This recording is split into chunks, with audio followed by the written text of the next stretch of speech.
This episode of the Party Loaded podcast is proudly sponsored by Audible.com. Check out their awesome catalogue of audiobooks with over 180,000 titles to choose from. And be sure to grab a free audiobook on us and support the show by visiting audibletrial.com/endgame. Let's party.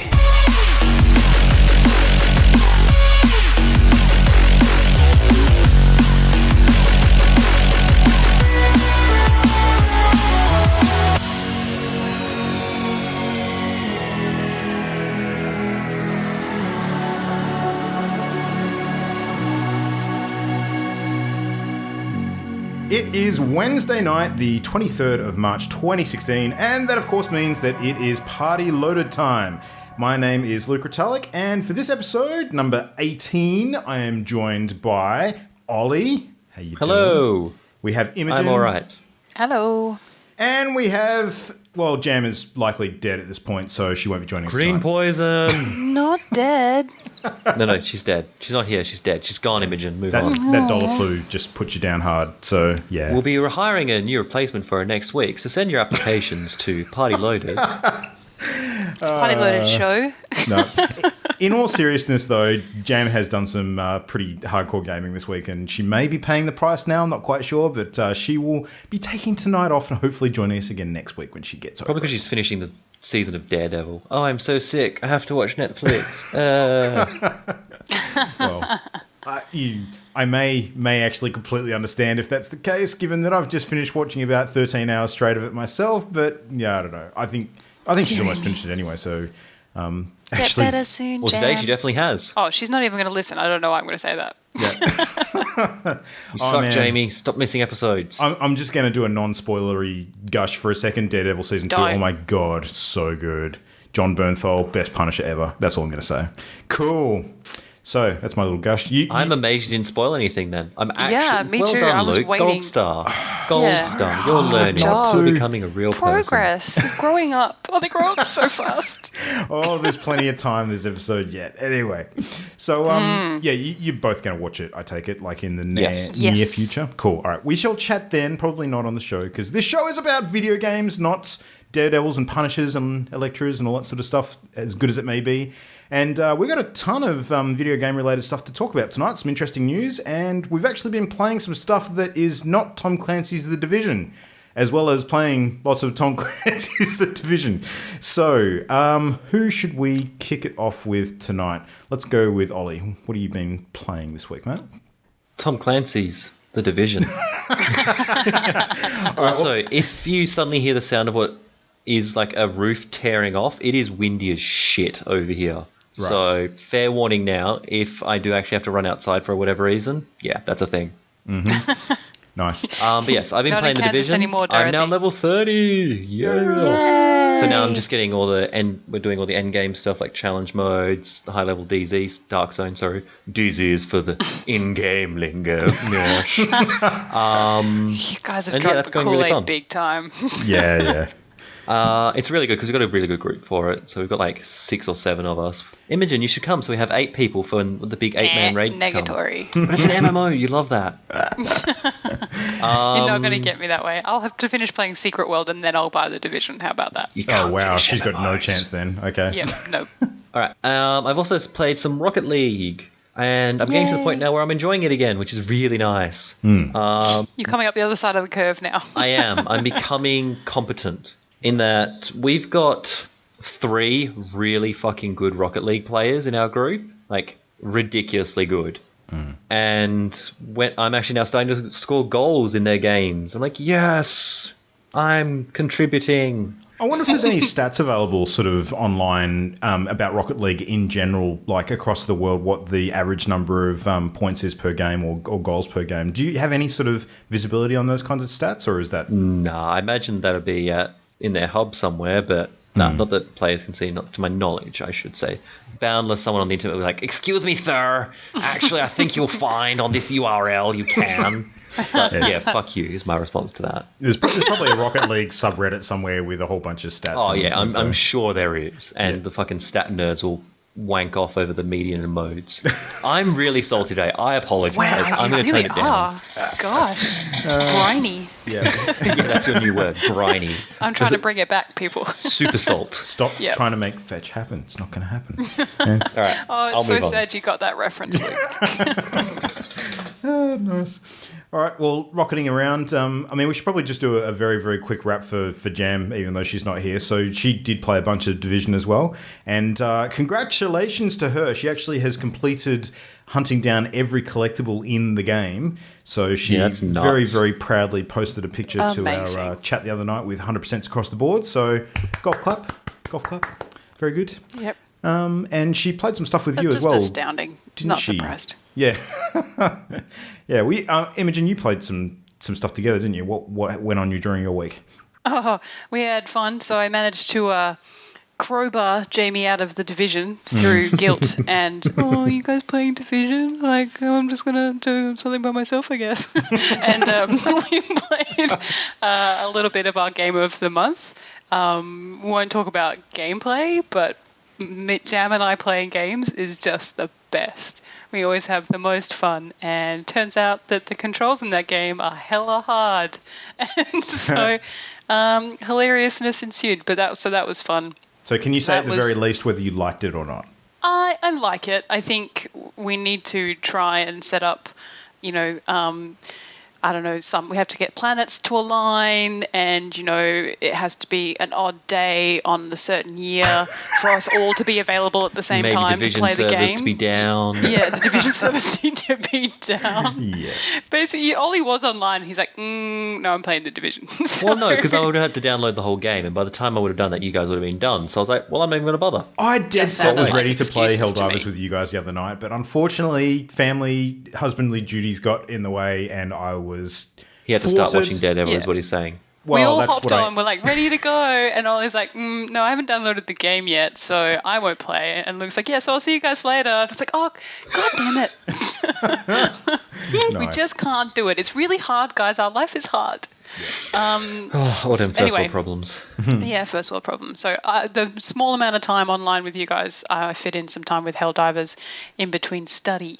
Yay, and life. Yay, life. Yeah, but so that was lots of fun, and you'll hear more about Jam and I's adventures, because I suspect it might just be Jam and I play Helldivers together, and then you guys play by yourselves somewhere else. No, we'll make it happen. We will definitely make it happen. I'll pry Ollie away from the division if I have to.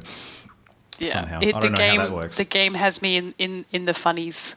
It's got a nice sense of humor to it that I'm really appreciating. So Cool. I like it. Other than that, I stuck to my promise, and I have bought and downloaded the definitive edition of Ori and the Blind Forest on my Xbox. Yay! And had a really nice time. So if I did X amount of study or got X amount of my assignment done, then I could play 2 hours of Ori. You and I managed to do 2 gamified your blocks of study. that. Well done. I did. Look at me go. Nice. Achievement unlocked. Good. It was really good. I'm nearly back up to where I was. The good thing about it is it's taking me a lot less time to get there. And I'm spending quite a lot of time just going, was that there before, or is this a new thing? I've already got my new ability, the Charge Flame, which just basically blows stuff up. So they've already put things in the game that wasn't there earlier. Cool. That utilize that Charge Flame, which is really interesting. I know where the new area is, and the way that you're not going to be able to get it until the end of the game anyway, I don't believe, because it will require you to swim, I believe. Okay. So Okay, cool. that's probably going to be close to the end then, but not necessarily at the end. Correct. Yeah. So I think there will be a mechanism. I know you said, Luke, you were worried about how is this going to fit in if I've already finished the game and blah, blah, blah. So I think there will be some sort of thing. But the sort of one of the first signposts you come up to in the game when you just start, like actually being in full control of Ori, you get to the signpost and it does have the new areas that are signposted. But when I went back there, I was like, well, yeah, the only place I can go is through brambles, which I can't go through right now for whatever reason, or underwater. So it's one of those two. Yep. So we shall see. But it was really good, and I really enjoyed playing that game sitting on my couch and being comfortable and relaxed. And even though I very quickly remembered the control bendingly annoying parts of that game where you're just like, oh god damn it, trying to make that one jump, or like wall climbing 1,000 times and having to go back and Watching that little Ori death counter tick up. Yeah. Yeah. That was actually quite good. Yeah, I know. I've heard it a lot. Yeah. For those not in the know, that's the noise he makes when he dies. Every time he hits something, he's like, ah, ah. Yeah. It's adorable, but it makes my heart hurt. For the record, no less feels second time round. So many feels. Nice. I watched the entire intro again, and it was difficult. So... but really good. And I also downloaded Trials Evolution. I do not own Trials, nor have I ever played Trials. I've watched lots of other people play it, but I bought it and had a go. I got to build up my collection of multiplayer games in my house for when people come over who don't play other games. Mm-hmm.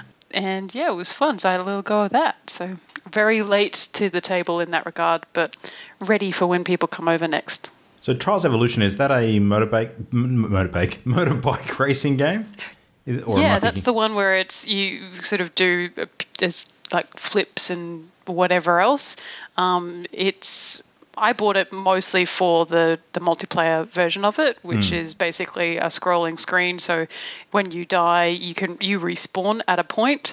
But if all of you die before someone gets to the next checkpoint, then you all have to start back at the previous checkpoint. And you basically race. And you can do all sorts of things. Like you can be a cat riding a unicorn. You can be a motorcycle on a teeny tiny bike, which means like your center of gravity is all really off and you're just face planting all over the joint. It's not smart or anything like that. It's just fun, just good fun. I think I may have actually played this at Comic-Con last year. I'm Probably. Pretty sure it was there, yeah. It's ringing some bells the way you're describing it. But cool. Yeah. So that was it for me. Nice. All right, what did I do? I played Division, obviously. I'm really enjoying the end game, and I think we've actually fortunately had some updates to that in the last 48 hours as well, where Ubisoft has made some changes to the way the Dark Zone works and increased the perks and the rewards for going rogue, which has meant that life got a whole lot more interesting because you actually head in there now and have a few different options of what to do, rather than everybody playing it safe and nobody shooting each other. So that's kind of cool. There was a really funny moment the other night, actually, where just before the server update happened, there's actually a countdown timer in game when the server update is going to happen, so you can see how many minutes you've got of gameplay before the server goes down. Now, I was in there was it you, Ollie, or was it? No, it wasn't you. It was it was Sam, I think. Yeah, so it was Jam's brother Sam and one of our other friends, and we saw the countdown timer coming in. We were at a extraction point in the drop zone, and there was a couple of other players there, and we were just like, well, at this point, the server's going to go down in a few minutes. There's going to be no danger to going rogue because, we're going to have the reset anyway and everything will be back to normal after we go rogue, so that there's really not going to be any downside. So we waited until those guys sort of did their extract, and they were acting super dodgy anyway, so we basically opened fire when there was about 10 seconds left, just completely wiped them out, and then the server went down. Now, I logged back in about 3 hours later when the servers were back up again, and as soon as I logged in, I was in the exact same spot. I was rogue status, and because I was at an extraction point, there were about 12 other motherfuckers right next to me who were not rogue and who made me basically crap my pants. So I logged in, saw that, and just piss bolted, and somehow I actually managed to escape. I do not know how. Wow. There were a lot of sort of dirt rolls involved and ducking behind cover. Forever rolling. Yeah. Rolling towards freedom. Serpentine. Yeah, basically. Duck and cover. Yeah, so I managed to get away, and it's been really fun. I'm at the point now with that game where I haven't got all the collectibles yet, so that's definitely a box I still need to tick. Damn you, Jam, for getting there first. Of course she did. She was miles ahead anyway, yeah. I think that the end game is going to be a little grindy as far as the loot and equipment goes, which is fine. And I'm happy to jump in and sort of do my daily missions and play around in the Dark Zone a little bit, but I don't feel maybe quite the same as Ollie, where I'm ramping up massively in terms of the amount of time I want to spend in the game. I'm at the point now where I'm happy to ease back a little bit and play other stuff. But I'm still really enjoying it. It's not like it's, soured or Something gotten crap. worn off.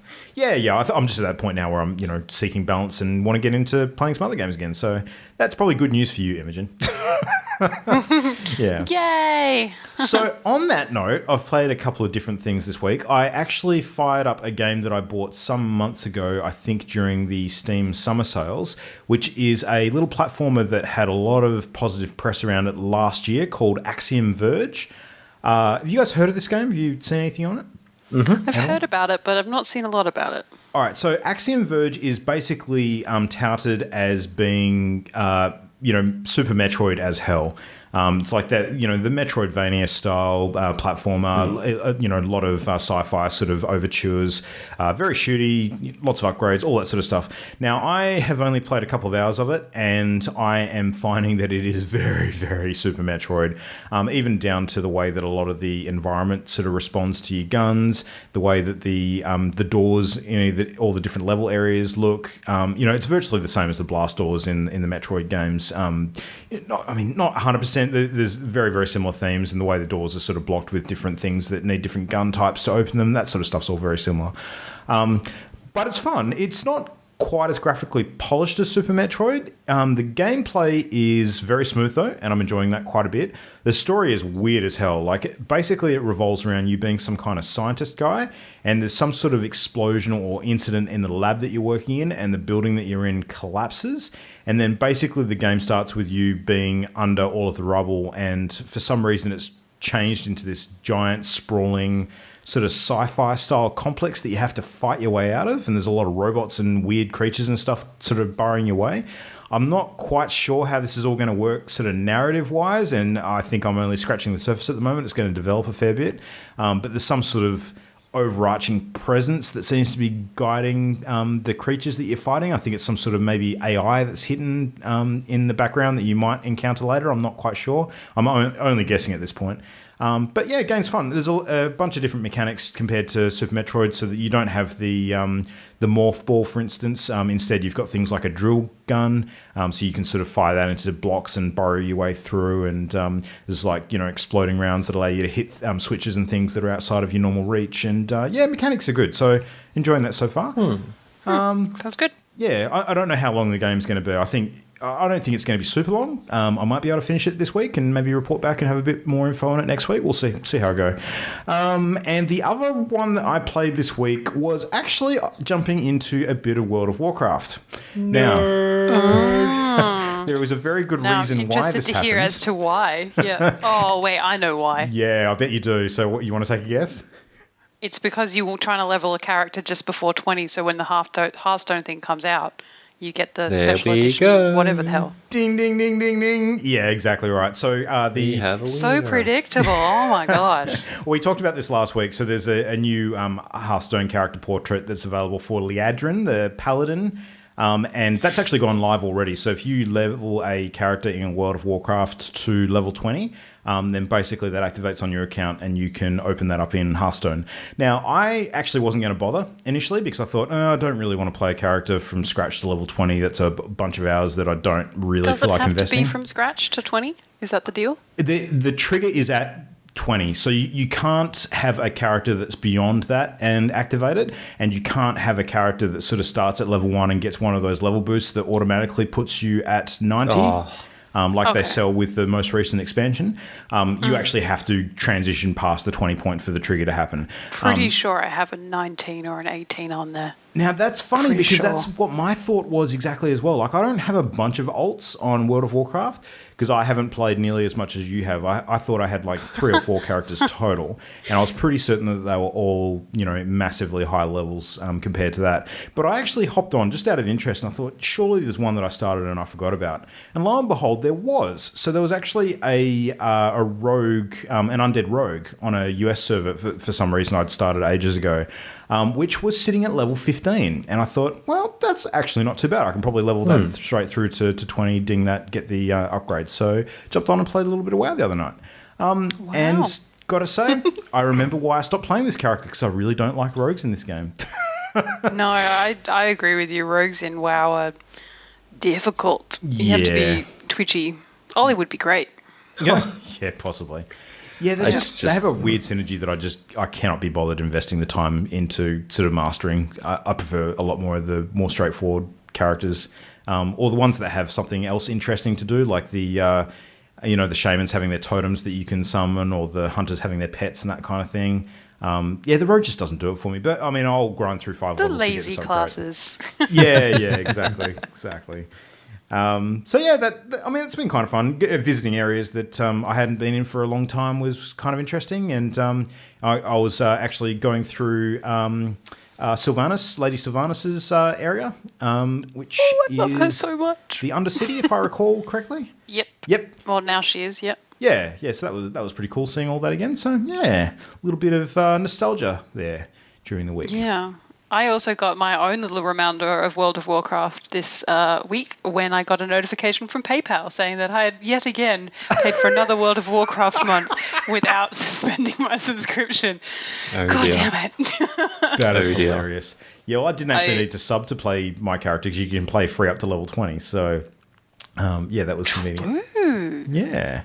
So I think that's the only reason why they've done this on. thing to level 20. Yeah. Well, what's going to have to happen, this is what's going to happen, guys. So we're going to have to come up with some sort of internet rope, tie it around me, and then I'm going to go back in and play a character to 20, and then you can just pull me out. Do we need to come up with a safe word? Do we need to do that? We need a safe word. A safe word? What's the safe word going to be? Well, I don't know. Well, you're going to have to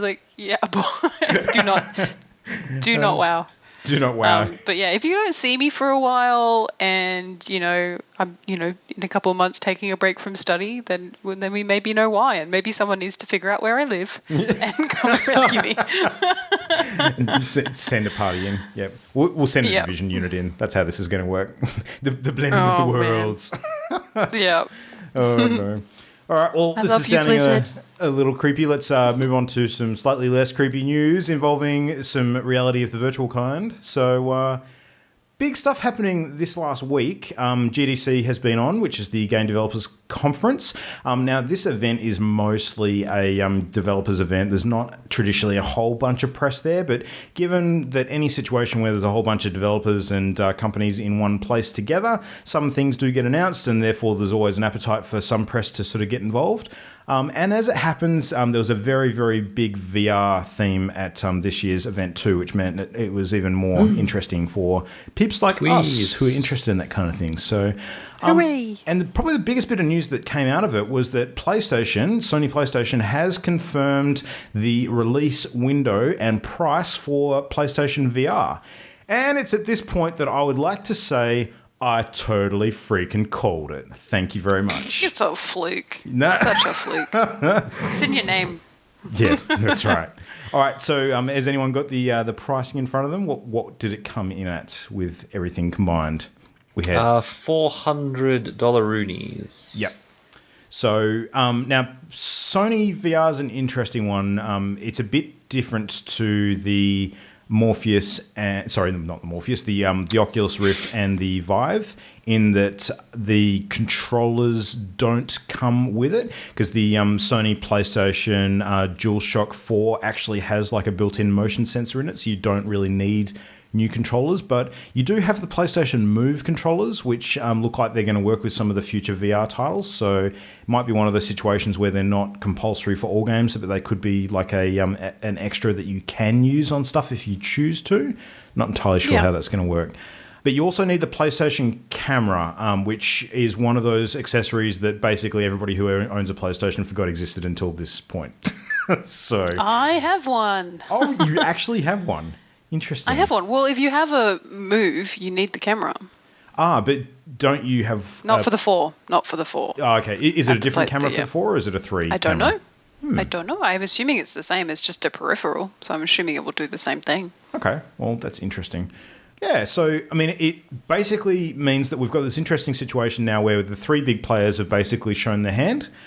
So, not counting Microsoft and the HoloLens, of course, because that's a bit different, being that it's augmented reality, and the time scale off that is looking like a release sometime in the next couple of years as opposed to this year. So, in US dollars, we've got the Oculus at $600, We've got the Vive at $800, and now we've got the PlayStation VR at $400, not including the camera, which in US dollars is an extra $60. So let's just say 460. Yeah, it essentially is $460 unless you happen to own that already. But I mean, again, if we're going to talk about and pre-owned, you own a PlayStation. That's right. Yeah, but I mean, if we're going to talk pre-owned components as well, you've got to assume that you've got a PC for the other two devices too. Yeah. So that's an added cost. I don't know. I think it's different. You can assume that people would have a PS4 with it. Yeah, You can't assume that people are going to have a PC that would run the VR. No, that's is true. all I'm going to say. Yeah. So some of them come with a sort of assumption that it is that price and you've got everything that you need. And then some of the more, the $600 sort of scale are also looking at a $1,500 PC investment. Yeah. So it's about people weighing up what they want versus how much they want to spend, really. Yeah. Well, they've got until October to decide because that is when this thing is coming out. So just in time for the big Christmas rush. And it looks like... It's like they planned it. Yeah, exactly. The timing. They know how to make money. They're going to have a pretty big slate of games releasing around that time to support the launch as well, which is interesting. And they've got a lot of developers on board building stuff at the moment. So I think it's going to be quite a splash when it happens. Yeah. Well, it's a classic AAA release. Here's a new thing. There's 2 games for it. Yeah, exactly. Woo. Not to mention that they've got the content distribution platform already pretty well established, where you could argue that Oculus is going to be stepping into that environment for the very first time, so you just don't know how that's going to play out. But, I mean, the whole thing raises some really interesting questions around cross-compatibility, because I think, given that Oculus and Vive are both PC-based platforms, even though they function differently, are you going to be able to play some of the games with both devices? Is stuff on the Oculus store going to also appear on the Steam store? Are there going to be any titles that are released, across to Sony that appear on the other ones as well? It's all just a massive question mark at the moment, so... Yeah. I think it'll be a long time before we see cross VR support, because at the moment they're trying to find points of difference. And that will also include people that they engage to create games and the games that they create. I'm speaking, uneducated opinion here, but it wouldn't make much sense, since they're pushing so hard to point out how different they are, to also encourage cross-platform at this stage. Yeah, absolutely. So one thing that might interest you about the PlayStation VR, Imogen, is that it, by a lot of reports, seems to be the most comfortable one for wearing glasses under the headset. Which sure does. Yeah, which could be a pretty significant bonus for a lot of people. So yeah, but if I was going to buy one that's, $400 because I don't need the camera, plus whatever PS4 costs. And then I also have so many gaming consoles in my house that it makes me feel even more guilty for not playing more games. Yeah, that's it. Yeah. But I'll probably get a PlayStation VR. I think that the cost is significant, but low enough that I can justify doing it as a first wave adopter, I think. So that's a good question. If the headsets are adjustable and they're made for, I'm going to assume, adults, how are they going to be able to be adjustable enough for kids, or is this something they're not marketing at all to kids? Or I presume it would have to be. I think the recommendation for the product, huge. Yeah, I'm pretty sure the product recommends no one under 12. But build them neck muscles. Yeah, is that just what you're telling your kids, Luke? Is that what's happening? No. I'm positive. I'll play with Daddy's toy. I've worn a bunch of these devices, and I actually think that the PlayStation one is the lightest one that I've worn. So yeah, it's significantly different in the way that it fits to your head as well. Like, it's actually a lot more mechanical, where you sort of, pressing buttons and cranking things into position, whereas the other devices have like a big elastic that basically fits around the back of your head. So, the PlayStation, the developers, you've model at least, I don't know what the final release version is going to be like compared to this, is a lot better form-fitting, I thought, personally. So... Maybe they're going to have to come up with, how like iPads have those surrounds, which like kids can't break or whatever. It makes it easier for them to hold. Maybe there'll be a version for VR. Like a full helmet or something. If my kids are using my VR, I will be standing right next to them. Yeah. Just put them in a little helmet. There you go. Yep, that's Tap it. them on the top. Good put luck. a crash helmet on top, just in case they get a just bit weirded fill out. a room with foam. Yeah. You'll be right. VR in a ball pit. Yeah, that's going to work. Oh, that'd be wicked. Someone make that game. It's going to be sweet. Look, I'm actually really excited about all the non-game related stuff that potentially, will happen along with it as well. So I'm seeing some really cool pictures of people using, I think it's the Vive, doing a lot of the drawing, and I can't tilt brush, I think it's called. Yeah. And that looks really cool. Some interesting photos of people sort of way down on the ground, like trying to get at certain angles to draw these 3D images. So if you have not seen it, people, YouTube, tilt brush, do it. It's amazing. It's the future. So interesting sort of lead off from a topic we recently discussed on the show around sort of streaming and VODs and that sort of thing. How do you think that a lot of the content creators are going to approach VR? It's simple. People are already doing it. Oh, it's so far behind, Luke. No, I know they're already doing it, but there's a lot of discussion at the moment around what is going to be the best way to showcase games using these new devices. And I think it will be a bit different to what we're seeing some of the VODs doing at the moment. I suspect that some of them out there are going to start trying to do videos using multiple different camera angles and giving some sort of option for an experience that isn't necessarily locked or fixed in one position. So yeah. Well, I've seen a lot of picture-in-picture, so the same sort of thing, like streamers, you'd usually just see their face looking, concentrating or eating snacks or whatever else, whereas now it's maybe just a little bit bigger and it's sort of a wider view. And to be honest, when I'm watching people playing these games or the tilt brush demonstrations, I'm more interested in what's happening on the actual screen than I am about watching them. Yeah, that's a big difference, I think. A concentrating face is not exactly entertaining to look at. Yeah, well, so an actual maybe person's there'll be face some top-down talking. people. Yeah. Yeah, I mean, when you can see someone's face talking and their expression, all that sort of thing, it adds entertainment value. But I don't want to see someone just wearing a headset that blocks their face. That's just ridiculous. So yeah, no, it's more seeing like a wider view of the room and then moving around whilst these things are happening. That's what I find interesting. But yeah, we'll see. I think it's going to have to change depending on what people want to see. Really, it might just get to the point where that's still a very small sort of thing, and you're just seeing people again, like small picture-in-picture, just someone wearing a headset. I'm going to look forward to all the VR prank videos. Yeah. Oh, yeah. I think there's been some Rooster Teeth stuff going on with that already. Yeah, definitely has. Yeah, people putting objects in the way and that kind of thing. Apparently, with the PlayStation VR though, because there is a forward-facing camera, I think you can actually switch modes so that you can see what's going on to the front of you through the lens. I'm not 100% sure about that, but that's my understanding. Wow. Yeah, it's pretty cool. Yeah, someone trying to prank you would not realise that potentially, which could be funny. But anyway, on the whole topic of PlayStation and Sony, the other really interesting thing that happened is that there was reports of Sony apparently working on a more powerful version of the PS4 that's going to be able to play games at a 4K resolution.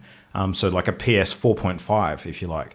And really timely, bizarre, because Phil Spencer from Microsoft was actually talking about potentially this exact thing for Xbox recently.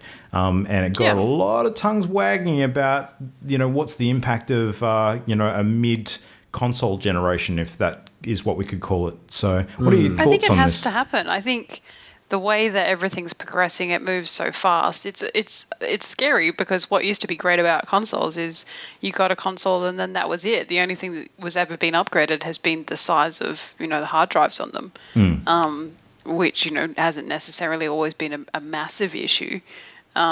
But now we're entering that scary almost PC world where you can have your PS4 and then you can also put this module on it and then this module and then you can get updates for this module and blah, blah, blah. And then all of a sudden, it's a PC. Yeah. Well, we've actually seen a little bit of this already, like in a small way where the consoles launch and then they launch another model slightly later down the track, which has a larger storage space on it. So, Xbox One came out at 500 gig storage, and then the terabyte model is the common one now, I believe.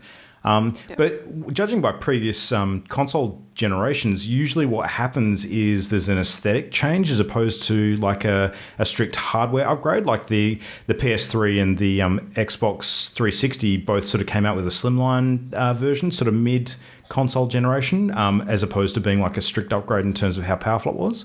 So, yeah, I don't know. Well, they're just trying to make it more attractive. You can't go to a consumer market which are buying consoles, especially back then, and say, right, so you spent all of this money on this, now this just has more space. To average consumer, that doesn't mean an awful lot. Why should I spend more money getting a whole new thing? Why can't I just do with what I have, or can I just have an expansion? So they had to make it worth buying a whole other unit. Maybe it's getting to the point where consumers are more educated around technology, but also on top of that, people are not going to be stumping up when they already have a PS4 for PS4 Slim. Yeah. There's no reason, or maybe there's not a cost benefit for them to release that. Who knows? Yeah. But this is exciting, but scary new world. I'm intrigued. Yeah. Me too. I don't want to be caught in a position where I feel like I've got the dud deal with, a PS4 that was released early and that I can't upgrade it without sort of replacing the entire thing. If it's an upgrade that's released as a separate component that you can have either installed internally or plugged in as a peripheral, that would be awesome. I wouldn't have a problem with that at all, especially if that's what it looks like it's going to be. I really hope so. I mean, especially if it's something that enables a higher quality experience when you're dealing with VR tech. But yeah, I kind of don't want to have that, that I've missed out kind of situation. That would be really annoying. Well, Mr. Spencer, when he was talking about the Xbox, was quizzed about whether it would be, lots of people over the years have complained about why can't we just open it up and update stuff like you would with a PC. And that's the same argument Apple, people make for Apple. Why can't I just open the phone and fix it? Yeah. But I think, I don't know, I feel like peripherals or add-ons, if they can, will be more tasteful to a consumer market, let's say, than 0.5 upgrades to things. Definitely. Yeah, for sure. I mean, I know now that I have my Xbox One, it was almost certain that if Xbox were going to make a move and release a new one, it was going to happen the day after I bought the Xbox One. So don't worry, people, we're safe. Yeah. Happens with me with phones all the time. Yeah, that's fair. All right, well, should we move on to some Minecraft stuff? So exciting news. Yeah, go for it. I am happy, and it is good timing. So for those of you who have not been listening to us from the beginning, that's okay. I forgive you. And I got sucked into Telltale's Minecraft story mode. We decided that we were all sort of going to play it, and Luke was like, I want to talk to people about it. And so I downloaded it over the Christmas period and didn't think I would enjoy it because I get annoyed at Telltale for not releasing things on a regular schedule. Got sucked way into Minecraft, played all the way up to episode 4, and then got really, really angry when I realized that episode 5 was just nowhere on the horizon. You were so mad. You got mad this week even. Even this week, someone brought up in our WhatsApp chat about the fact that they were, isn't it exciting? Telltale have announced the new Batman game. And I just went off. I'm like, how about they spend some time finishing the bloody Minecraft story mode, which they started 1 million years ago, rather than concentrating on this stupid game. It's less about Telltale games and making, 6 very small, very expensive games that they release whenever the hell they feel like it. So, yes. I'm very happy that they have now announced that episode 5 will be launched on March 29th, which is super soon. Mm-hmm. Also, they've announced that it's not going to be the last chapter of the series. For those of you who've played up to chapter 4, you're, same as me, a little bit confused as to why there was only 5 episodes and then the last one where that was going to go, which is not a spoiler. But now they've announced that there will also be a 6, a 7, and an 8. And you will need to have purchased at least the first 5 episodes of Minecraft story mode in order to access those ones. So there will be a different arc, but you will have to have basically played the first 5, I think, to work through them. I don't think you can just start at 6. They're being released as DLC, so Yep. Yep. Also, they've announced that Sean Austin is going to be voice acting one of the roles in one or more of those episodes. Mr. Frodo. Yeah. That was a terrible Sean Austin. And also calling in Melissa Hutchison, who's from the Walking Dead Telltale adaptation. So they're utilising some great voice talent in their staple. And I really enjoyed The Order of the Stone, which is sort of what they're now calling the first sort of 4 episodes, more so than I ever thought I would. So I'm very excited, and all is forgiven Telltale until you tell me that episode 6 is not released until October, which I am fully expecting to happen. And I'm already angry about it. Just for that, they'll put it back to December. Yeah, just pushing it out. I have a small theory about this, actually. Like, I as much as I personally enjoyed the Minecraft game, I'm aware that it was not the most critically acclaimed one that they've produced compared to some of their other titles. And I suspect that maybe for that reason, they actually had a second season planned, and maybe they've pulled back on those plans, and instead of actually going with a Minecraft season 2, they've actually decided to put those core ideas into these expanded episodes instead. I don't know. I get what you mean. Like, it's no, Last of Us or that's not the right one. No Tales from the Borderlands, baby. That's for sure. Tales from the Borderlands. I hated that one. Yeah. I still haven't played the end of that. I have owned the whole thing. God damn it. And I think you're underestimating the amount of kids who played Minecraft Story Mode. I mean, I know that you had one very excited small man to hear about Minecraft this morning, Luke. I haven't told him about the extra 3 episodes yet. He's going to lose his crap. Say that. Save it for Christmas, and then you can tell him that it's going to be released next February. Yeah. Yep. That's right. You know what? That's another sort of added thing. Telltale, think about the kids. Just, they don't understand. The children. Yeah, they don't understand your crazy release schedule. If you say, look, episode 1 comes out, then 2 weeks later, episode 2 comes out, and episode 3, month later, episode 4, 3 weeks after that, that's okay. We're kind of back. It doesn't make any sense. That's not how things are released. Anyway, I will shut up because I can go on for hours about how angry I am at Telltale for sucking me in. Shall we talk about something that made you happy instead? Yes. Well, you can talk about it. Well, Blizzard, being totally awesome and as much as we love them, they have a really cool game coming out shortly called Overwatch, which we're a wee bit excited about. And they have released a new cinematic short to promote the game in the lead up.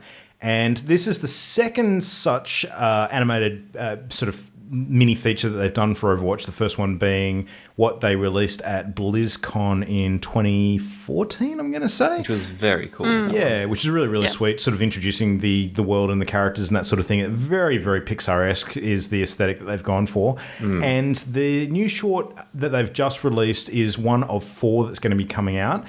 This first one features the character of Winston, who's the big ape, sort of, that speaks like a human and has a whole bunch of cybernetics and stuff. He's a scientist. Yeah. He's a very Hank McCoy kind of character. Yeah, he's Blizzard's beast. Yeah, pretty much. So it's about a 7 and a bit minute mini movie. You guys just watched it before we started recording. What did you think? Oh, it was so good. It's so cute. I enjoyed it, but I have a feeling Imogen enjoyed it more than I did. Yeah, I probably. did. It had all of the cutes. There was some beautiful scenes in it. It's just, I really adore Blizzard. That's no lie. But their ability to transcend mediums, and deliver cinematics like this, just astounding. Yep. Like that place, you imagine Blizzard's offices just must be full of the most amazing people. Yeah. Working like 27 hours a day. Because they want to, not because they feel like that's the only way to go. Yeah. Their cinematic team obviously had enough, with working on the Legion cinematics being released, and they probably got another one up their sleeve for that's done. And so they just thought, we've got some spare time. Let's whip together a 4-series full-on Pixar short-esque backstory to Overwatch. And it's spectacular. I was just saying to Ollie before that Blizzard and Pixar just need to get together and have beautiful babies. That's what needs to happen. So no, just challenge each other, and so that they come up with more and more interesting and fantastic things. I think it's great. I think it's the new world where we start seeing some of these studios producing this sort of quality. Although, having said that, I don't see anybody else releasing this level of what is effectively marketing material for Overwatch. It's true. It is pretty advanced. For a game. I'm genuinely surprised Blizzard has taken this long to do this, actually. Because if you go back through their games and you look at the cinematics for those games, they've essentially just put like 3 or 4 of those cinematics. Like, this is a cinematic that you would have between chapters in a Blizzard game normally. Yeah. It's a bit extended, granted, but it just reminds me identically of that. Like, I feel that after watching that, I'm ready for the Winston tutorial, how to play Winston's character. That's Exactly, the next yeah. step. Yeah. I think Essentially. you've hit the nail on the head then. You've just sort of sparked a sort of something in me. I think what they are doing is the thing that Blizzard does well, and why Luke and I are just massive fan people of Blizzard, is that we are invested in the characters. You know, in the Warcraft series, you know, I know those people. So when I see the Legion trailer and I see Sylvanas and I see all these other people, and even when I'm seeing the Warcraft movie, who's the elf person? The other elf person. There's the blood elf person. See, I know blood elves. Yeah. Good job, Ollie. But, you know, you're invested in the characters. So now in this new Overwatch is really the first time that they've created a game in a long time that's not based off a Warcraft sort of esque background, other than obviously they've got Starcraft and Diablo, but even Heroes of the Storm more recently, they just based it off their other characters. People are invested, so people will play their games because they love this character, or they've played that character, or they know the backstory. Yeah. So for Overwatch, their challenge is to create that backstory for these characters, and this is a perfect way to do it. I don't think that Overwatch will, like, as in the team shooter game, will be the end of that world. I think that this is just the beginning of that particular setting. They're going to develop it into other things in future, I bet. So there's going to be like a Hearthstone expansion. There's going to be Heroes of the Stormbleed. Does, Blizzard basically goes, here's a universe, and we'll keep rolling with it. It doesn't just go, okay, now let's make another game with a new place. Now let's make another game with a new place. They've got a very well-established blended ecosystem between all of their games. And there's certain crossovers that I will never expect to happen. Like, I would never expect to see Overwatch characters in Hearthstone, for instance. But we're definitely going to see them in Heroes of the Storm. There's no question there.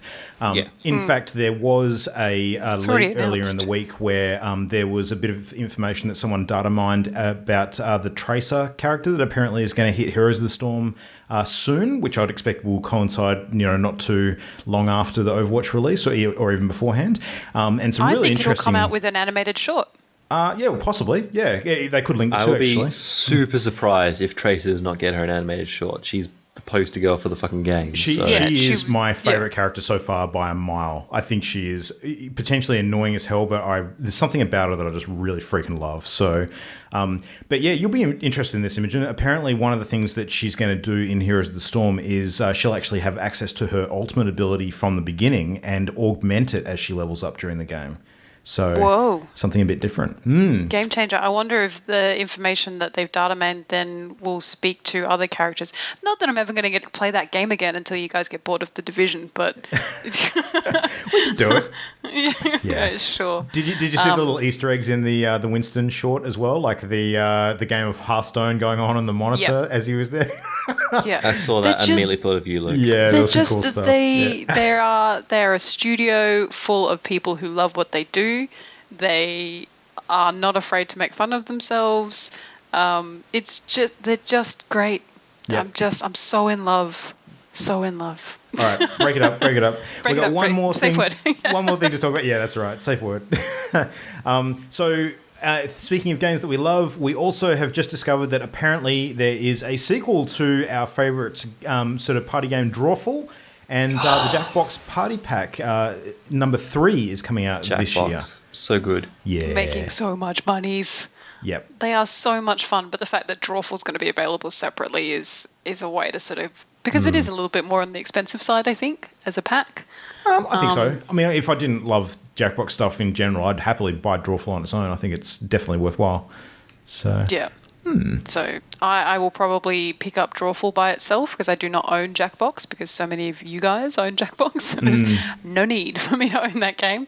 But I'll probably pick up Drawful for myself and add to my suite of games to play with other people. Your suite of sweet games. Yeah. Cool. But that'll be good. All right, well, we better move on to the main topic this week before we run out of time. So, Because Luke's saliva levels are slowly flooding his room. Yeah. All right. Prepare yourselves, people. Strap in. Strap in and feel the G's. All right, so This is a real Blizzard episode. Like Blizzard heavy. It is. They do some Looks good like stuff. you two are giant freaking Blizzard fans. Yeah, I think Jam's going to be glad that she sat this one out, actually, because we'd probably Probably. get covered in spittle. I'm going but to anyway. start loading up YouTube videos. All right, so the Stay topic with of the me, week Ollie. this I week need you for this part. is basically called "What's Your Favorite Game and Why Is It Hearthstone?" So, no, not really. Okay, so basically, it is a timely topic because there's a lot of stuff going on in this scene at the moment. We thought we'd give a bit of a primer or a primer, depending on how you like to enunciate it, to No Hearthstone. one says primer. no one says primer. It's a ever primer. has said All right, primer. we'll call it In a the primer. English language, it's a primer. All right, so anyway, the purpose of this segment, and I'm going to really try and rein myself in because one thing that may have become a little bit clearer over the last 17 episodes is that I do kind of like this game a little bit. Yeah.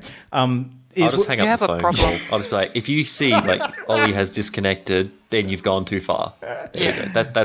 That's your signal. All right. Well, anyway, aside from the news that we've covered recently, because there's a bit of stuff going on, it is a really, really big game that has its tendrils in the industry in a big way, and we'll talk about why that is, and basically, you know, what has actually gone on with the game over its history. Because this week, in fact, it has actually hit 2 years old.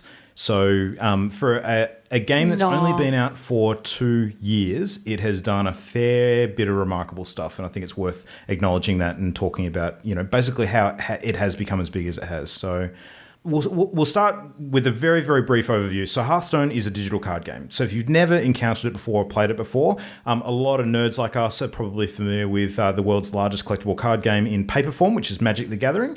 And in fact, I think, you know, a lot of us probably got our start in Magic if we've ever played collectible card games. Ollie, I know you definitely fall into that camp, don't you? Mm-hmm. Yep. And you can try. Ollie's really good at it. Yes. Yeah, well, we've played a fair bit of it. Although separately, I don't think I've actually ever played Magic with you, Ollie, or have I? I can't remember. Once, I think. Maybe once, My yeah. first ever learning to play Magic was with Ollie. Yeah, it was a bad And choice. It was a bad choice. Everyone's like, he's really good at it. He'll be great at instructing you. And he just, like, smashed I'm my face sorry. in Yeah. with cards. I'm sorry. Not even death It's by not what you're 1,000 meant to do paper with the cards. It was like first death by game. 2 and just bled out. Anyway. Magic's been around for a long, long time. I think it's it's over 20 years old now, and It's getting on. Yeah, it's massive, and it is a gargantuan game. And the fact that it survived that long is a real, telling sign that it's a genre that's actually quite popular. Now, Hearthstone is by no means the first digital card game. There has been quite a few others that have come and gone, but there is Magic the Gathering's absolutely own. no doubt that it is the most successful. So at this point, there are, as of the last Blizzard earnings call in February, over 40 million active players. Nuts. Which is It's insane. just insane. Yeah. I mean, you compare that to... I mean, there is no doubt that it is their biggest game at the moment in terms of active players. It is much bigger than World of Warcraft because, WoW, they've stopped releasing the exact numbers on, but word is that subscriptions have fallen down to probably around the 6 or even 5 million mark now, whereas it was sort of peaking at around 10, 11 at its highest point, which I think was just before the Warlords of Draenor release or just after, I forget. But yeah, that is absolutely massive, and that's only active players. That's not even counting anyone who's ever had a crack at it. Which I think I read somewhere it's up around the 70, 80 million in that case, but I don't know what metrics they'd use to measure that exactly. Is that devices or accounts? So active players, I believe they categorize on players who have actually, played a game within a month or are engaging in some way with regards to Registered opening packs. players. Yeah, so it's their account. So their accounts have Hearthstone registered to them rather than I've downloaded it on my phone and my iPad and another it's iPad. individual players. Okay. Yeah, but it'd have to be active, so they'd actually have to be playing games in it as opposed to just having the software. So, Okay. but I mean, unlike World of Warcraft, where it requires that monthly subscription, Hearthstone doesn't. So you have to measure it in a different way. But anyway, it is very, very popular in terms of online multiplayer gaming too. It as of Twitch's roundup for 2015, they actually published a bunch of information about their most sort of played in most streamed games. And out of the top 10, it was actually ranked 4th as the highest streamed game for all of 2015. Which is huge. Yeah, that's massive. It was only beaten by League of Legends, unsurprisingly, because that still sits solidly at number 1. Number 2 was Counter-Strike Go. Number 3, I believe, was Dota 2. And then number 4 was Hearthstone. So... it's beaten by 1 shooter and 2 MOBAs, and it is still smashing the crap out of a bunch of games underneath, like Minecraft, Destiny, which has had a pretty big couple of years. Storm. Heroes. I mean, not particularly surprising, but still, I think it is. In terms of viewership, it's beating World of Warcraft significantly as well, because WoW is still up there with having quite a big viewership. And I mean, that's only growing at this point too. So talking about all of 2015, that was all of during, essentially the game's second year of life. So still pretty young in all things considered. So yeah, I guess 2 years in, it's probably worth acknowledging that it's become really, really big, really, really quickly, but not without a few growing pains and challenges. And it has certainly paid the price for its success with a few changes in direction as we've gone. But I mean, before we sort of get into that, how have you guys actually engaged with Hearthstone? I know that you played a little bit, Imogen. Ollie, I suspect you've probably given it a go, but you're not an active player. So I've actually played probably close to 50 hours of it. Okay, so do you want to talk about I played a fair whack. Your experience with it and what your general thoughts are? So as Luke said, I came from a Magic the Gathering background, so I went, cool, it's like Magic, but without instants. Everyone who plays Magic will know that reference. And I thought, okay, this is cool. It's online, and it's built for online. This should be good, and Blizzard makes good stuff, so I'll give it a go. So downloaded it, started with some of the basic decks, did some of the arena stuff, versed some people online, and just sort of went from there and just found playing it was very enjoyable. The games were quick and easy. It wasn't a game that I had to be like, I'm going to sit down for 4 hours and, smash this out. It was literally just like I've got 15 minutes. I'll play a match. Maybe 2. Yeah. It wasn't sort of a compulsive game for me. I was like, oh, yeah, I'll play it. Well, I guess it was actually in that regards. But it wasn't a sit-down grind for 6 hours straight sort of game for me. It was very much a casual game that I could just be like, yep, this is fun. Oh, look, if I can poke the pumpkins on the side bit, or I can gong the bell. Yay. Yep. And the fact that there was no text speak, I actually quite enjoyed the fact that you could do some things with it that you can't do in physical card games, such as the way the random generators work for it, or being able to take a card from your collection even, or anything like that, is very, very cool. But no, I enjoyed the simplification of Magic's mechanics a lot. Don't get me wrong, Magic can be very complicated at times, but overall is generally very simple. Whereas this one again took that principle of very simple core rules, and because of the way that the interactions work, there's not as many complex interactions in game. I know there's still going to be combos and that sort of thing and good synergies to have, but it's not like you're stringing 15 cards together or 8 cards together to make this unbeatable godly combination. Yeah. So, and I enjoyed the absence of that. I like that it doesn't have that. It is definitely more synergistic play than combo play, is the best way I can describe it. I think that's fair. And I enjoy that. That's a good point, yeah. Yeah. What about you, Imogen? Well, I have played quite a bit. I'm looking to get back into it. I've tried a couple of times with some of the more recent expansions to get back into it. I mean, my introduction to Hearthstone was because I'm a Blizzard fan, so I thought, well, this looks interesting and I'll give it a go. I played with a mutual friend of ours for a little bit, and then from there started looking into Magic through our time at PAX, and Ollie showing me how quickly I could die using a pack of cards. I really wanted that pin. We are all the worst kind of nerd crack dealers. I'm sorry. We're as bad as each other. Well, it was kind of like, well, I'll teach you. It'll be fun. It was kind of like this one time that someone told me that they would, did I want to play a game of chess, and that they weren't very good, and turns out they were one of the state champions. So, happens to me a lot. Anyway, so I played Hearthstone for quite a bit. Got really comfortable. I agree with Ollie. Like the parts that I like about it is that it's easy enough for me to pick up. I enjoy Magic when I get to play with you guys, but it's not something that I'm going to invest sort of massive time in. So for Hearthstone, It's nice that I can just look at combos and even though I disagree in a way, because I think there is some ways that you can sort of build up quite sort of elaborate decks. I do think that for me, I don't want to be doing that with every character. Like, I don't want to be online, like, researching, like, statistics of things coming up and this is a great deck build and all of that stuff. I'm not really interested in that. I really play it more for fun. I enjoy playing against other people and learning about that. But I really did drop off when I dropped off just after the first expansion. So the Naxxramas, I played that. And then after that, I don't know, I just got to a point where I felt like I wasn't able to be very competitive in the online, like other against rule people. Yep. And people seem to have a lot of cards and seem to be getting to a level where they would have known combos. And I guess I just kind of felt like I was a little bit lost in that kind of realm, and the ease of it kind of slipped away. So I stopped playing. So I started trying playing again when the tournament came out. Played a couple of games in there, but it's kind of like jumping back into World of Warcraft for me. I kind of feel like the game has progressed past, and I feel like I have to learn all of these things that I don't know yet. And then my sort of breadth of cards available to me is, I feel somewhat hampered.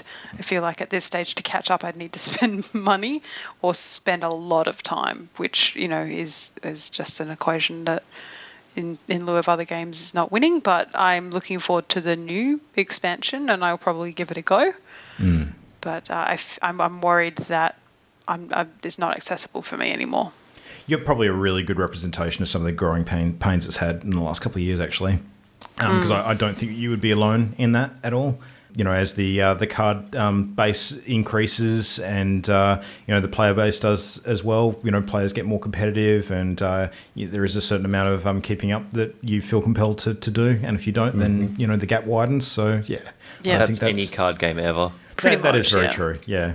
So I put a bunch of thought into, you know, the aspects of the game that I thought really ticked my boxes as far as being a player goes, and it was really hard to come up with a small list, actually, because for the type of video gamer that I am, I could come up with 10 of my top sort of boxes that I would love to have sort of marked by any game that is to become like kind of my favorite game, and this one pretty much hits every single one of them for me personally. So yeah, there is no sort of escaping it now. I've wrestled with this for a while, but I've come to realize over time that this is pretty much my favorite video game, and it has been for quite some time, and I've kind of denied it. But I'm not living in denial anymore. It's pretty much my number one. You have 2 accounts for no reason. Yeah, well, anyway. His reason was he can play it more. Yeah.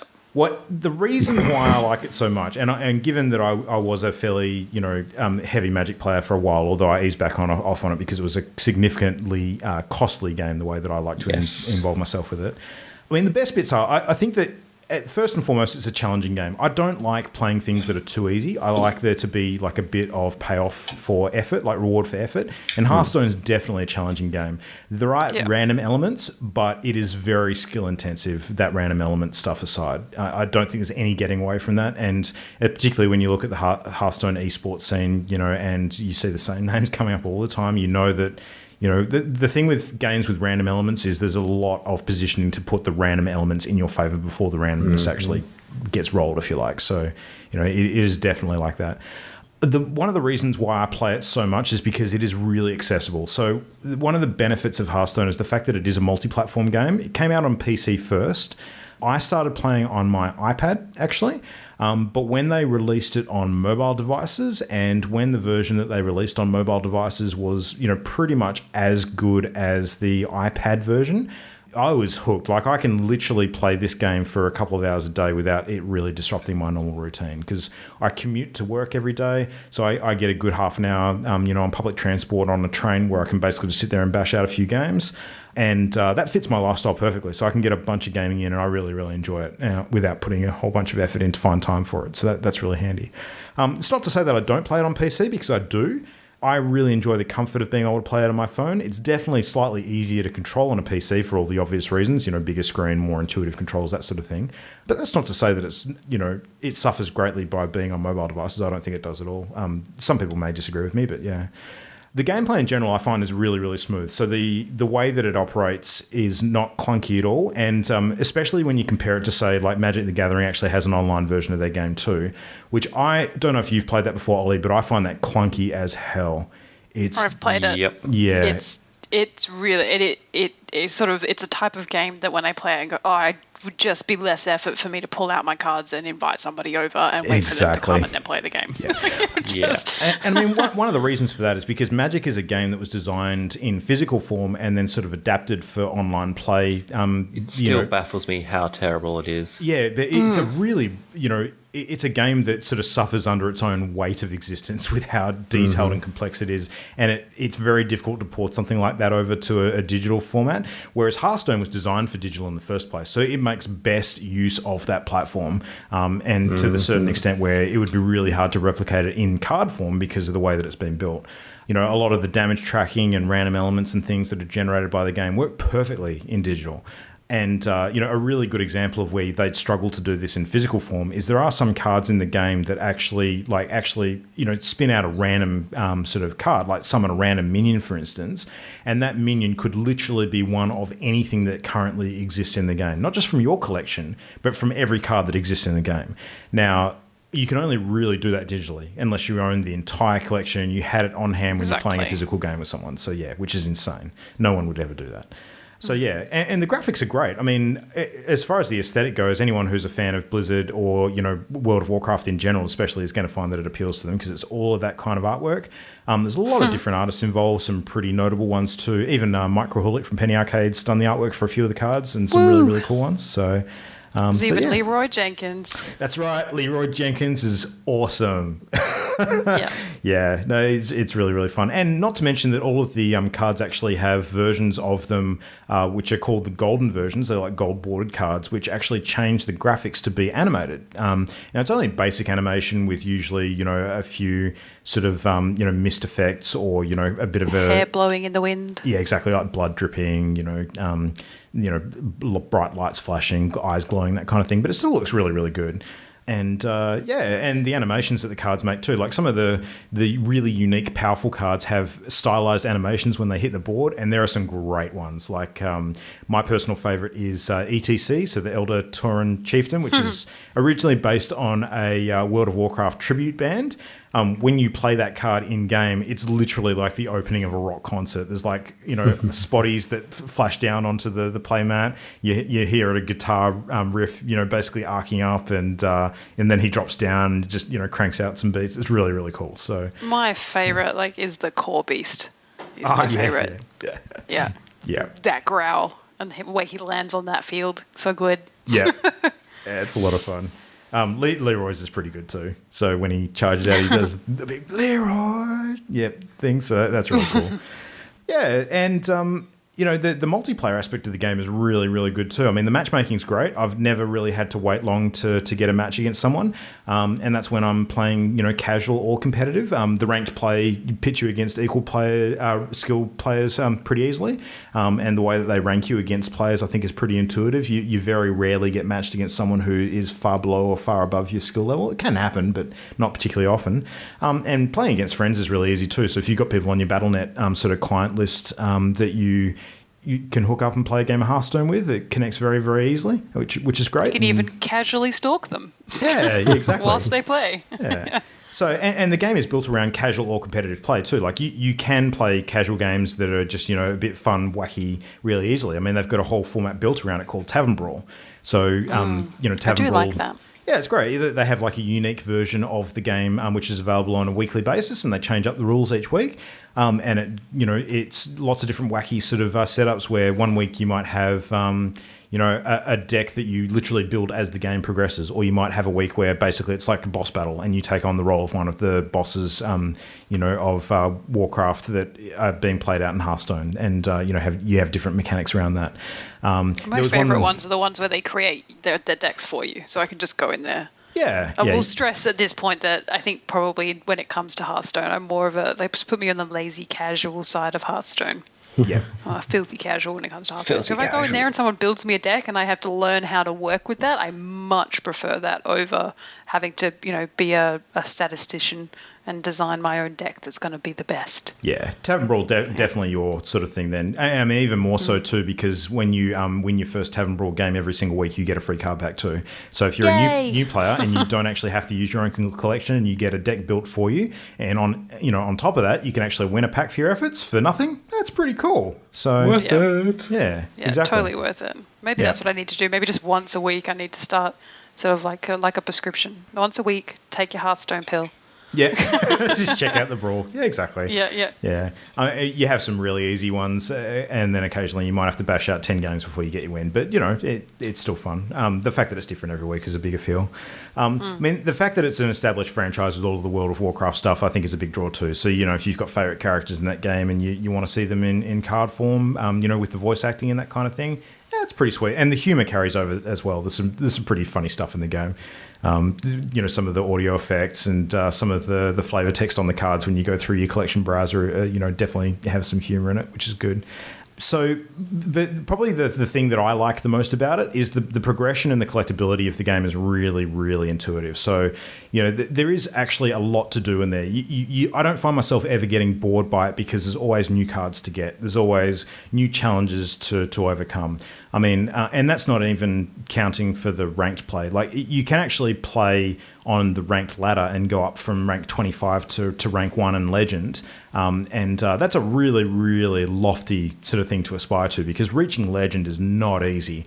I mean, the highest I've gotten is sort of cracking the single digits, and that's put me in about the top 8% of players.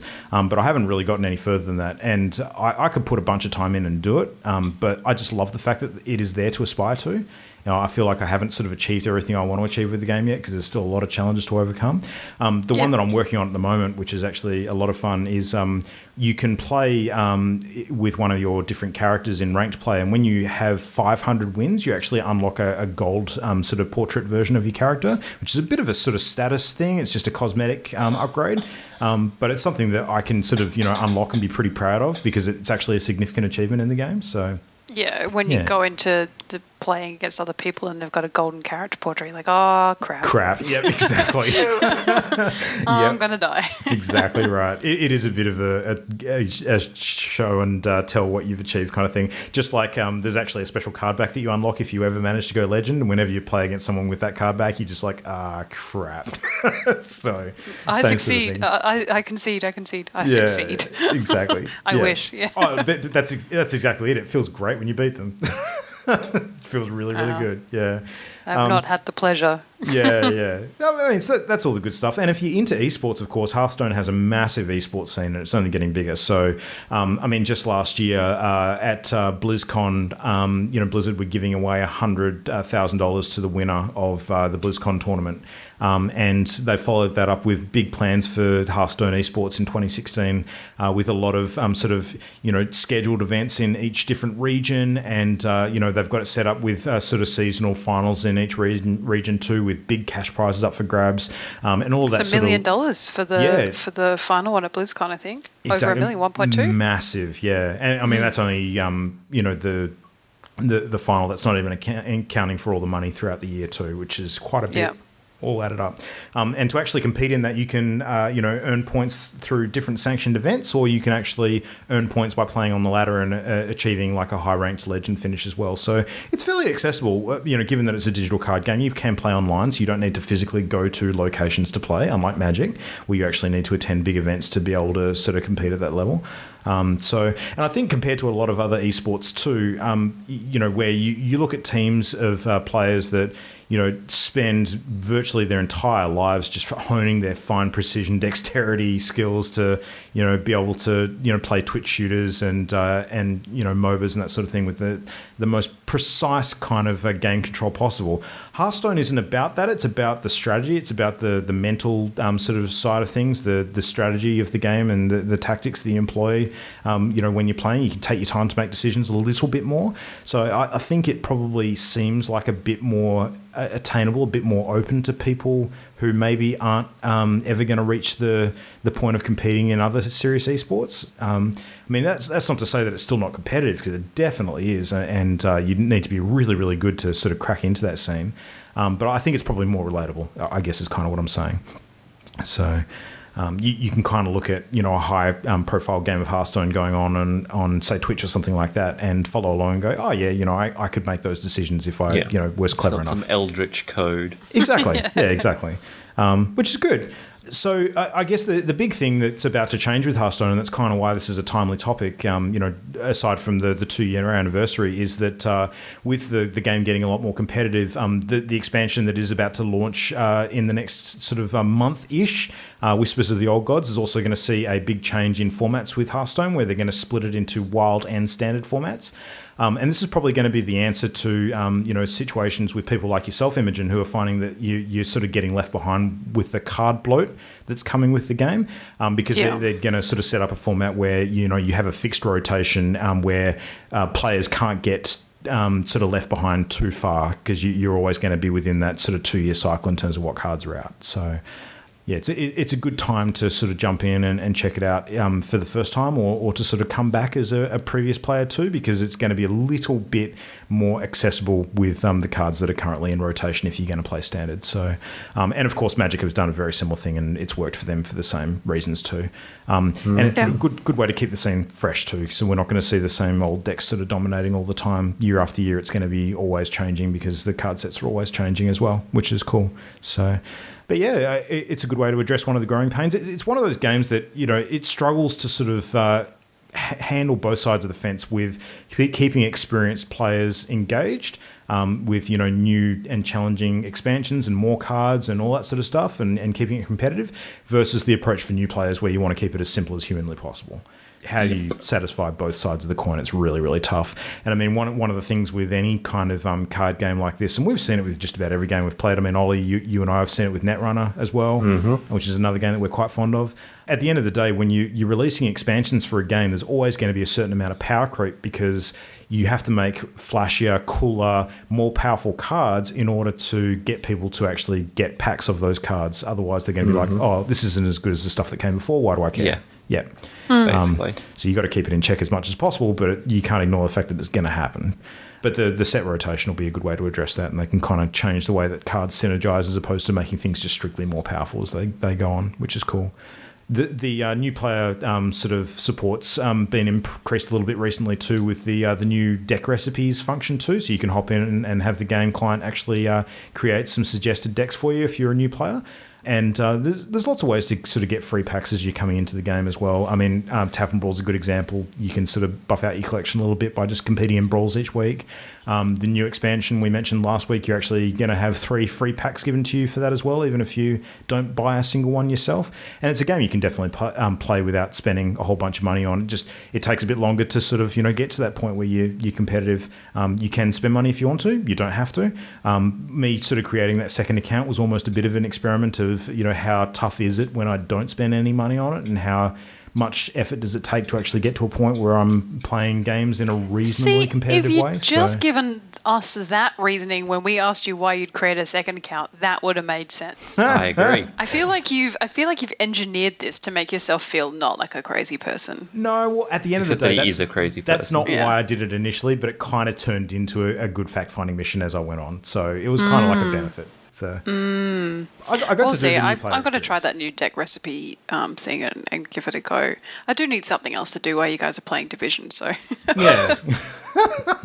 Just pump out a couple of games while you're waiting for us to log off. Yeah, hit legendary status, post it to WhatsApp in your face. Well, you know, another thing. So what? We're level 30s. Another thing you can do, Imogen, is on one of those weeks with the Tavern Brawl where it automatically creates the decks for you as opposed to using your own collection. You can actually play those Tavern Brawls against people on your BattleNet list as well. So we could totally play against each other with randomized decks. So I see. That could be some fun. I'm scared to play against you now. You've played way too much Hearthstone. I do not want to play against you. I'd be intrigued, actually. I think Ollie and I could have a decent crack at it. Ollie has an intuitive grasp of card games in general. So, yeah, I think it could be some good fun.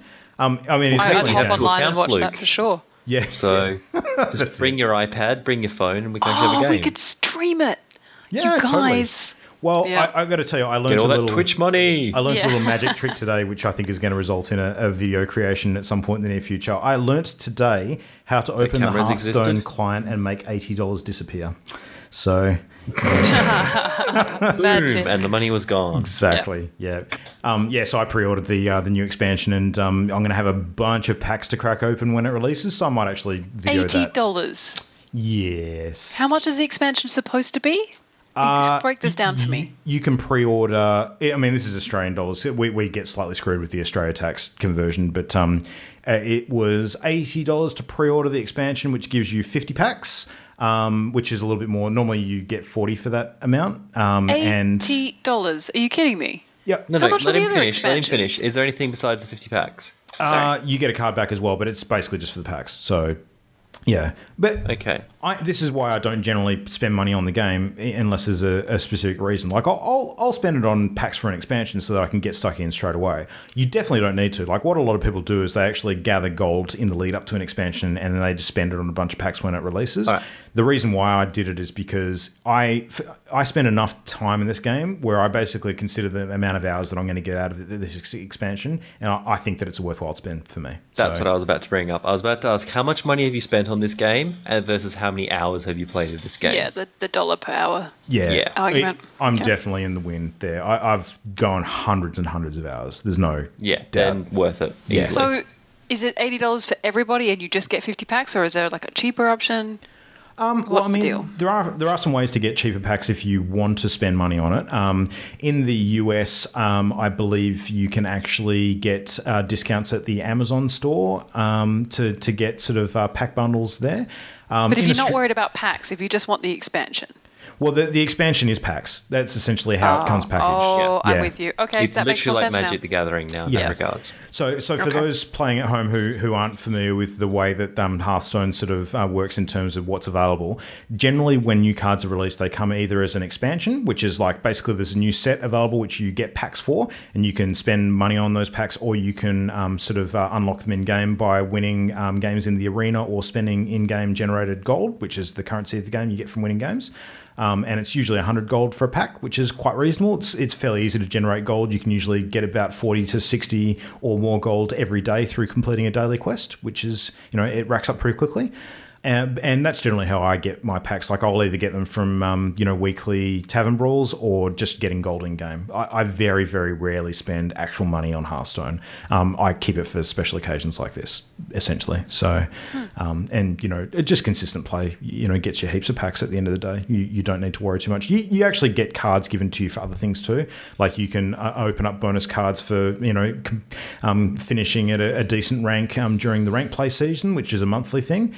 You can also get, cards sort of awarded to you from wins in the arena, which is kind of like a, build your deck kind of format in the game as well.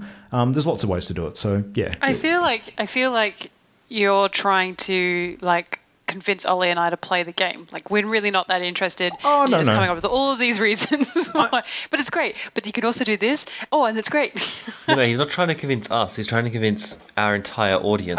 That's true. That's true. I don't feel like I need to sort of sell it. I think it's just an interesting one to talk about. I fully appreciate the position that you guys have with the game, and I think that... I have nothing against it. Yeah, I mean, you enjoy it, but you rationalise the time that you spend on video games as a whole. So this is a decision as to where this fits into that. I totally get that. So, but yeah, I mean, I think that it is a very significant game in terms of the multiplayer I gaming swear that's your word of scene. the freaking evening, by the way. Yeah. Sorry to interrupt. It's massive. There's no denying it. I mean, Significant. we could quite easily do similar segments on some of the other big players out there and talk about why they're so popular as well. And at some point in the future, I have no doubt that we'll start covering those sorts of topics. But as it happens, this is the one that I know a lot about, so we'll start here. It's pretty much where we're sitting. But that's pretty much all I wanted to say. I think it's worth taking a look at if you think you're into that kind of thing. And for new players or people who want to sort of get ahead in the game, I've got a couple of quick tips for you just before we wrap up. My first one is try and spend as little actual money in the game as possible, sort of while you're getting to grips with it. Do all the things that we've just mentioned, like play in the weekly tavern brawls, finish your daily quests, amass as much gold as you possibly can, and use that to get packs. A really, really good way to get cards as quickly as possible in Hearthstone is actually by playing a lot of games in the arena, because you actually get prizes from winning strings of games in the arena, and the worst you'll ever get in terms of a prize is a free pack. So Well, Seems okay. It's not really free. You sort of pay 150 gold to get into the arena. So the fact that you'll definitely get a pack out of that is good. But you can get quite a bit more than that if you do decently and get a bunch of wins. I can't remember. Did you actually mention how much gold would be worth in real dollars? I don't know. I think it's about 200 gold. Well, an arena run is $5 $5 US. Yeah, something like that. So, But and you get this gold by play quests for those who haven't played before, and it's very, very easy to rack up 150 gold. So I don't see any big draw to paying to play in the Essentially, arena. But $1 is 30 gold. If you get good at the game too, Ish. like especially in the arena, you can essentially go infinite because you can get gold from wins in the arena as well. So if you generate 150 gold from your arena wins, you can just put that straight into your next run and keep the cycle going. So, I mean, it's tough to keep going because arena is hard and you have to rebuild your deck every time you sort of go for a new arena run, and your run ends when you suffer 3 losses. But yeah, it's definitely doable. A lot of people spend a lot of time in arena and buff their collections out quite a bit. It's just, again, it takes time to do. So. But there's some really, really good resources out there to check out as well. Some good ones that I use. There's a few websites. Hearthstone is one. So Hearth, PWN. Hearthhead. One of the big esports teams as well called TempoStorm. They have a really good website at tempostorm.com that's worth checking out. They actually do like a weekly meta report so you can see which decks are popular and trending and that sort of thing. There's also another site that does a lot of general Blizzard content, especially World of Warcraft, called Icy Veins, and they have a really good Hearthstone section. And there's a podcast that I listen to on a weekly basis, which is really entertaining. Highly recommend it. Loaded? Well, Party Loaded's good. Party Loaded's real good. But Hearthstone specifically, I would recommend as well The Angry Chicken. Really, really fun show. So check that one out. Enjoy. And if you have any comments or questions on Hearthstone, definitely send them in, and I'll probably refer them on to someone who knows a lot more than me. I will ignore them. Yeah, that's it. You guys we made it, care. Ollie. We made it through the Hearthstone discussion. Was that okay, High guys? five. Was that not too Woo. painful? Was that all right? A little bit, but that's I okay. won't say how many YouTube videos I watched in that episode. I'm not going to say. Nice. Well, Jan dodged the bullet. I'm sure she'd be happy about that. Cool. Yeah, she's sick, inverted commas. I'm so ill. Go on without me. We're talking about Hearthstone? I'm sick. Yeah, that's how I took it. Yeah. Nice. All right, well, cool. Anyway, it's been a good, solid episode. We can probably wrap things up there. You guys have got some stuff to watch. Ollie, you're going to probably jump into some Dark Zone, I'm assuming. Correct. Division. Nice. Imogen, I will commit to playing some other non-Division games with you this week if you wish. Hooray! And D&D doesn't count. We can do that too. Preface that. Yeah. Well, we've got a long weekend coming up. There's lots of opportunity to get some fun gaming. Super longer weekend. Yeah. So many. Happy Easter, everybody who celebrates that kind of thing. And if you don't, then at least, still shove your face full of chocolate. That's right. Just do it. Do the things that are important. Hot tip, wait till Easter Monday, buy all the chocolate on sale. Oh, so good. I picked up so much Kinder Chocolate last year for next to nothing. It was glorious. You are a Kinder fiend. Oh, it's just so good. Yep. Nice. All right. Well, happy break, everyone. For those of you who get a break, for those of you who don't, sorry. But at any rate, sucks for you. You can hit us up on the usual channels. Check us out on Facebook, facebook.com/partyloaded. We are on Twitter at partyloadedshow. Our main site blog, of course, is at partyloaded.com. So check that out for all of our current and past episodes. And send us an email at mail@partyloaded.com. Love to hear from you. But that's it for me. From these guys, we got games to do and chocolates to eat. We will see you 1 week from now. Catch you then. Good Bye, day. friends. The Party Loaded podcast is a Channel Endgame production. For this and more great gaming content, bookmark channelendgame.com.